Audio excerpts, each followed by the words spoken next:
Hey, this is Michael. This is our second crank test. We actually went back and aligned the timing again because we thought that the cam chain tensioner would help us pull the right sprocket to align it better. But since this is a unique situation where the cam chain is so tight, even without the cam chain tensioner, you can't even take off the cam chain. And at the same time, you have to take off the rocker arm as well. So we took off the rocker arm, we re-gapped and everything. You can see how it's perfectly now back into the two side here. Where the holes are right there, it's perfectly aligned. And you can see the bottom one as well. The bottom one, is from this angle, it looks like a little bit more tucked in, but it's about the same with the cam chain tensioner on there now. So if I go like here, see it's the same. So there you go, see? Up and down is facing us. And you can see it's a T off right now. We're using the Shenyi high torque starter motor as well. And then our battery here is charged to about 13.80 volts right now. So it's pretty much has a lot of voltage on the 14 amp battery here. It's the model there that we're using. So it's 13.86 volts right now we're about to put in. And you can see our timing mark. It's dead on the T from our timing cover there. And it has fuel. We're gonna do it, the fuel line is left on actually from the night before. So fuel's into our carburetor. It's open right now. See a little bit of fuel coming out of the air intake side. Spark, it's getting spark. We have our NGK spark plug. There it is. We're gonna push it in all the way. Make sure it snaps. You can hear it. There you go. A couple of snippets. So there you go. And now we're gonna go ahead and show you that the gauge is correct. From a dragging point of 1 to 10 is about a good 7. I don't think we can get any better than this. We got the intake Naruku manifold and the 30mm carburetor. So let's go ahead and check out our field gauge again. If it wants to come out. Just need one of you to come out, then the rest should follow. Go, let me go and get this on the stand here. We had a tripod here earlier. I think our tripod's sitting there. Okay. So let's go look at our field gauge. We're looking for 0.004 for the intake side. And it's a nice drag. 0.008, 6, 5, and 4. There we go. Here's our 0.004 here. Okay, everything is torqued down to specs. It's about 12 to 15 foot-pounds on the cylinder studs. Nuts, 12 M12. And here goes our 0.004. Okay, we're gonna go and put that in there. You can see how the drag is. This is very good drag. You can't even go back and forth on it. So you have to actually force it in there. There it is, you can hear it.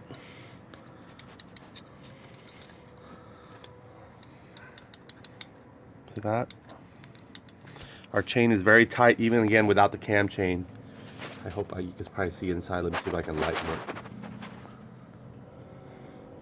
It is riding alongside the crankshaft sprocket, which is the farthest. This is pretty much facing you as the right hand side, but it's usually farthest to the left hand of the crankcase here. And then on the very bottom,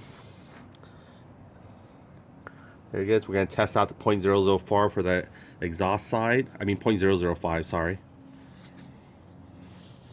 I'm going to get the field gauge open again. When it's cold, everything is kind of stiff out here. Okay. There we go.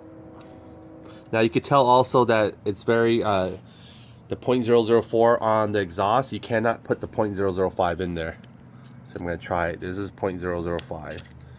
I'm going to try to go and put it in there. See that? It won't. I'm almost crunching it, so I don't want to do that. Okay, so I'm going to take the field gauge of 0.005 again. I'm going to go in the exhaust side.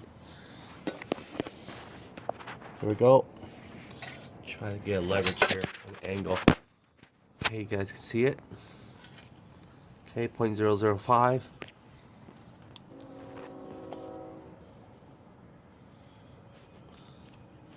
That very good drag goes in. No problem. We can slice it from the side. Okay, but you can't put 0.006 in there. I'll show you. Field gauge just want to play hide and seek today.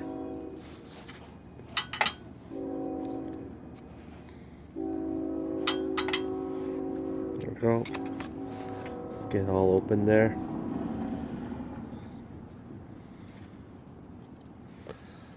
.006 of all the ones that we need. It's always the one that's left behind. Alright, there we go. They're all out. Okay, so we're looking for okay, here's 0.006. So you can see here I can't put 0.006 in there. I'm going to try to. Okay, here we go. 0.006. Trying to get it in there. See, it won't even let me. I can forcefully do it, but it's very forcefully. See that? It's not going to go in there that easy. There we go. I can't even get it in there again. Okay, see, that's 0.006. So 0.005 in the exhaust, 0.004 on the intake is very sturdy. We're gonna probably put the valve cover back on. The valve cover is very clean.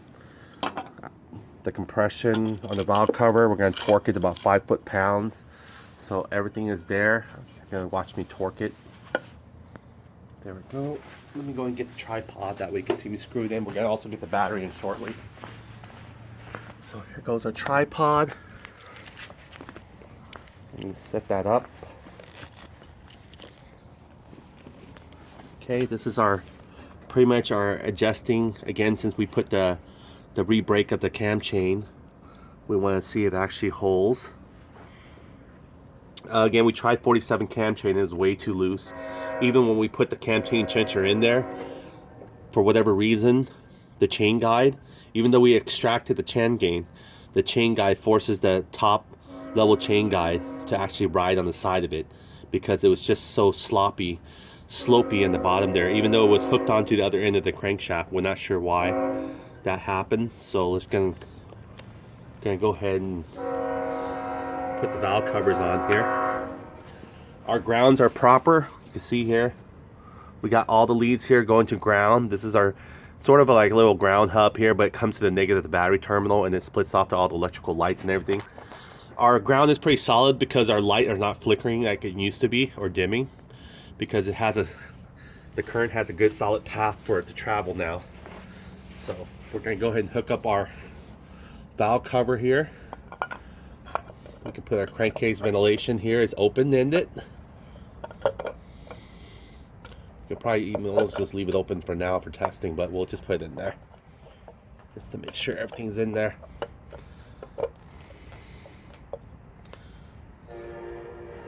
Twist a little nozzle there to get in there. I didn't feel like this was that tight before. Oh, there we go. All right. We don't have to really just screw this in securely yet because we're still testing. So no need to torque it right now. Just get our bolts in there, get our ground wire. Make sure our ground wires.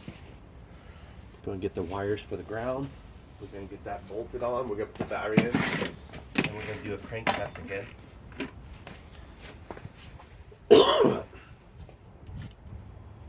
Go. There's our piece of ground wire that connects this to the battery, to the valve cover. The valve cover connects to the body of the scooter frame and all the other electrical components. Get the battery ready almost. The battery, it looks like it maintained at 12.82 volts. And we might even try a test where we hook it up to the car battery. So look forward to that one and see how that's going to turn out. Let me go ahead and secure this real quick.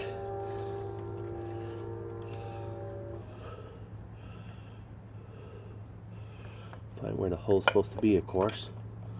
There we go.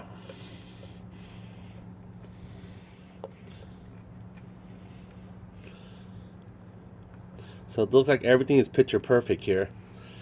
I'm not sure we really have electrical issue. We don't know our stator has issue yet, no charging problem, but we know that it's sending the pulse signal for the spark. We're getting spark from our Banjing CDI. They said it might be an advanced timing issue, but that's the purpose of having a performance CDI.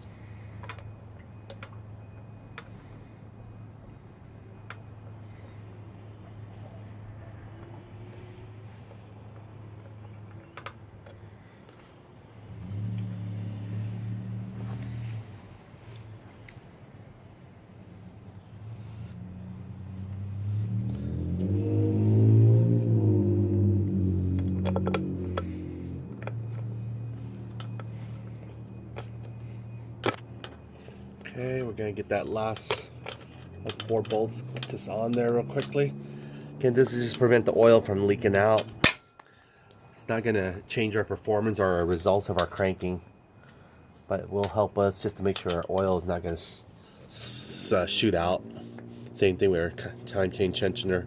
Serves the purpose of making sure the oil is not coming out, as well as giving a little bit more tension on the chain, which I don't think we even need due to that reason of our chain's not even has an issue with being securely tied in there enough. It's a little too tight. Can't take it off without taking the rocker arm. Okay, I'm still bolting the last 4 down here.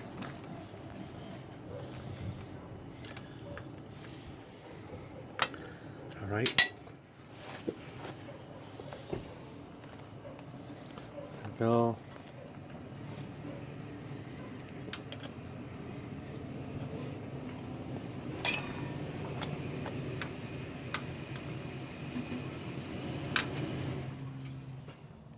Go and tighten this down all the way. Okay, we're going to tighten down everything again. There we go. Everything's there, almost tight down. We're going to bring our 12.5 plus volts put back here on the charger. And we're going to go ahead and mount it on here and see actually how it goes. Okay, so it's reading it right now, if you can see here. Take this with me. So it dropped back to 12.56 volts, which is fine. That's enough for us to crank some juice in there. Okay, so here we go. We're just gonna lay it right here. We're gonna attach our positive and our negative together. And we're gonna fire this scooter up with the right timing. If we need to, we can even attach the charger in there at the same time and see what happened. I think we did that before. So far it was okay. Nothing really, explosive happened. But let me go and connect the charger terminal. So our ground wire connected. It's running along. Everything's fine to the body of the chassis. You can see here our starter is grounded. It's plugged into its own wire harness right here with the rest of it ground. Plugs in and comes out here, and it meets with all the negative wires. Probably one of these are the regular, one of these are, see here, the starter comes through the harness here itself, the positive, and there's a negative ground wire there. That's mounted. Comes into a wire harness here, joins up with this wire harness, comes out the other end. You can see here, probably meets up with all the rest of the negative battery terminal that we have here. So we're gonna go and mount those cables there. We got 2 positive wires coming to the battery. I think there's that third wire positive tapped into as well. But you can see here's our battery model. So I'm gonna go ahead and wire this guy on here. I always put the negative one first. That way electricity is set to where it has a path to flow. To complete the circuit, I put the negative one first. And we're gonna probably connect it to our car battery, or 12 volts. and see if it's just the battery itself. But again, we're still using the battery, the original battery that was not fully charged, couldn't be charged with the Shorai original charger at 12.5 volts. But you can see here now it's holding a charge of its own at 12.5 volts. Okay, pretty tight. There you go. We're going to put the positive battery one in there. And we did try spray some starter fluid in there on the air side of the carburetor. That really didn't do anything for us. So that was an $8 one of the most expensive canister for a little small one. Just looked like a breath freshener. Normally starter fluids are only about $4. Okay, so that's snug there. Okay, we got everything snug now. We're ready to fire it up. We got our fuel here pumped in. You can see here is open flow. The air will go the other way. That means it's going back to the canister. We have plenty of fuel. So yeah, there's more in the reserve there.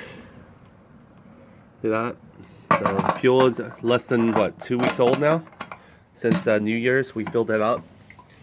So there's an open-in carburetor. It's going to our intake manifold, secure. There's no leaks in there, no vacuum leaks anyway. Okay, we're going to turn it on. Our gauge are coming on. We're going to turn on our kill switch. And I want to come around here, that way you can see it. The lights are all on. Our solenoid, our battery testing. Let's go and check out our battery. Where is that right now currently? There we go. Negative, positive. Our battery currently sitting at 1148.47, so it's not that high. We can leave the charger on there. See if it gives us a little bit more juice to actually crank it. So let's go bring our charger here, our nuclear charger. Okay, let's go ahead and put the negative first.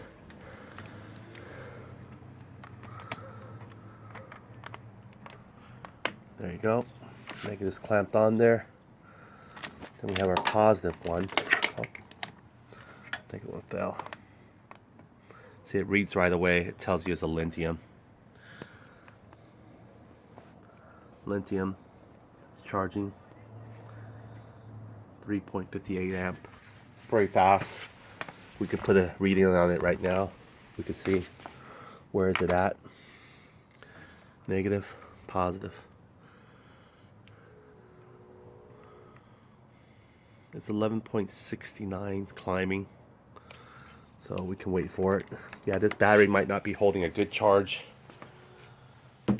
Even though we were able to restore it, it was reaching as high 13, but I think we have the engine also on too. So let's go ahead and give it a moment. Okay, let's fire it up. I think the timing is correct now.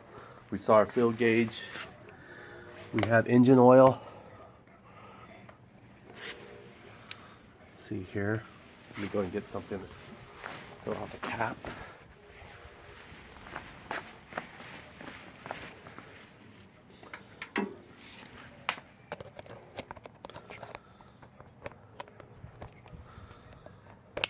All right. Yeah, we can check the engine oil. Should be very good. I think it's perfectly leveled now. See there. We only put less than about 800 or 750 milliliters. We had 200 milliliters left in the quart. So this really can't tell us right now. Let me dry it up and put another one.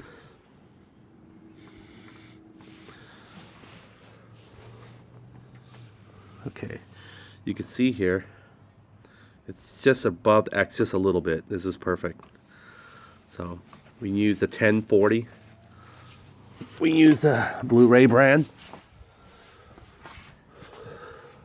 Where are you? We use this one right here.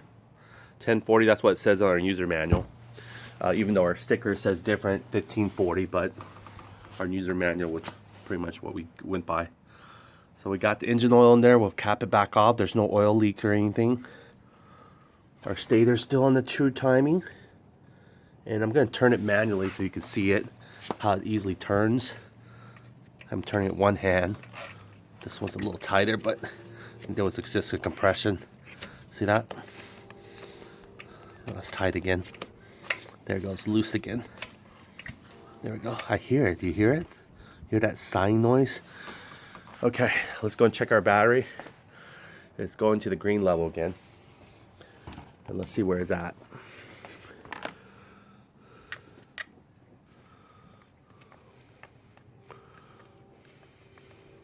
Don't worry about the negative. See, it's 14.4 volts now. I think there's enough juice here to fire it up. Let's go and turn it on. Turn this engine on, hold down the brake lever.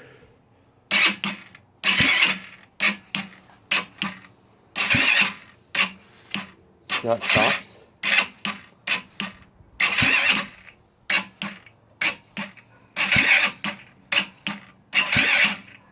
The high torque starter motor is spinning the stator, so it's doing its job. But maybe it's the battery, but we'll find out. Or I can hook up a car battery to it now.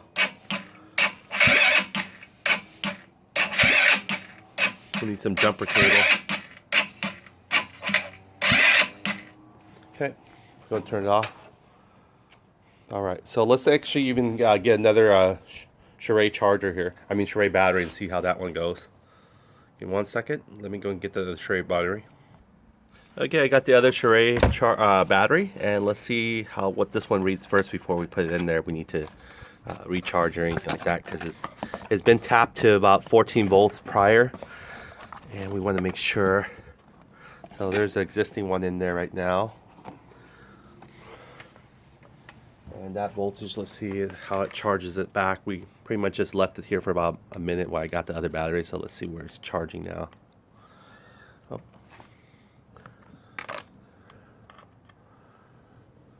So it's 10.50 volts again. It dropped really fast because of all the pranking we did. Okay, let's see what this battery juice level is like.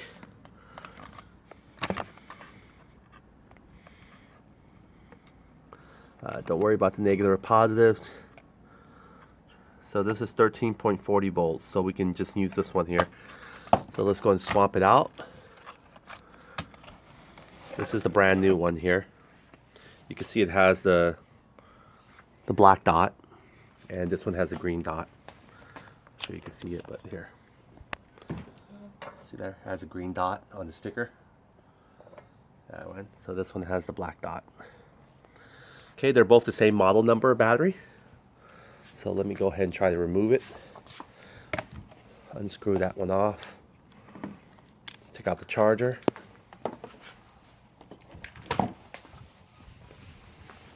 And then if that still doesn't work, we'll get the truck on it. This is not the 10mm socket we need. We can get Phillips and just use the Phillips. I'm going to bring the new battery now. Then we'll change out the battery.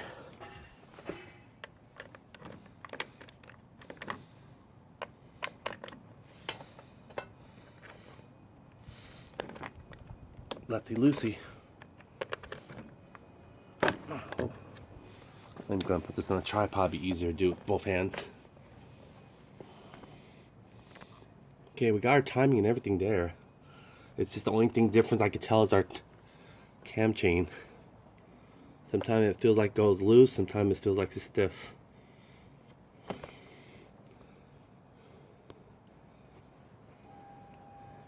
Okay.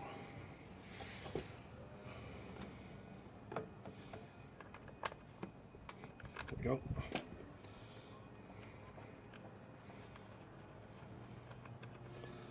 Swapping out the battery.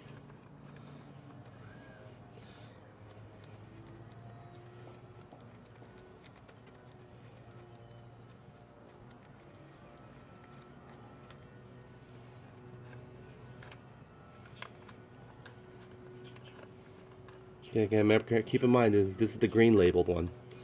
I'm going to take this one off.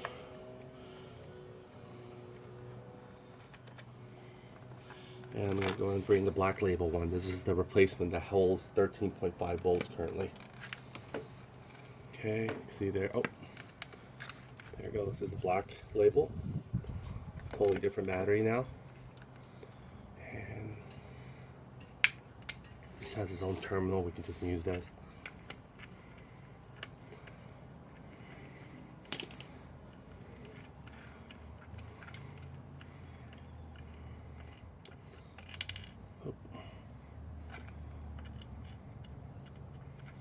That's the washer and everything in play.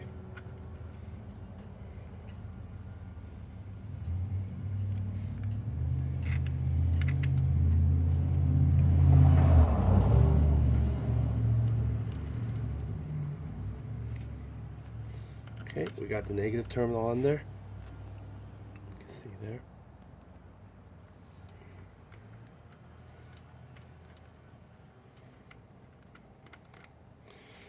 Get the positive one on, and we're ready to give this one a crank.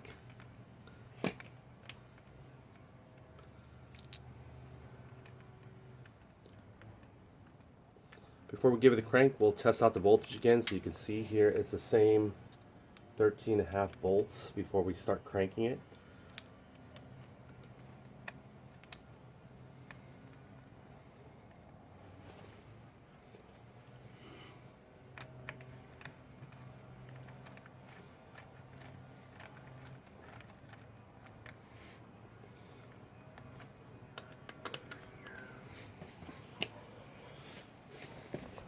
Okay, here we go.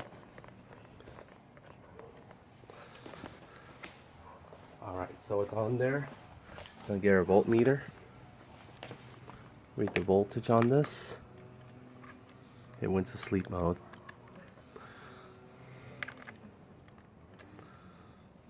So you can see here it's 13.40 volts now.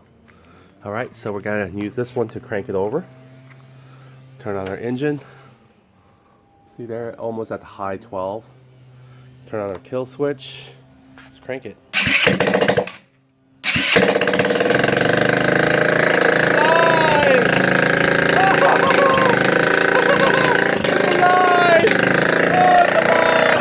Oh, it's alive! You guys hear that? It worked! It was the battery. All right, let's do this again one more time. 1, 2, 3.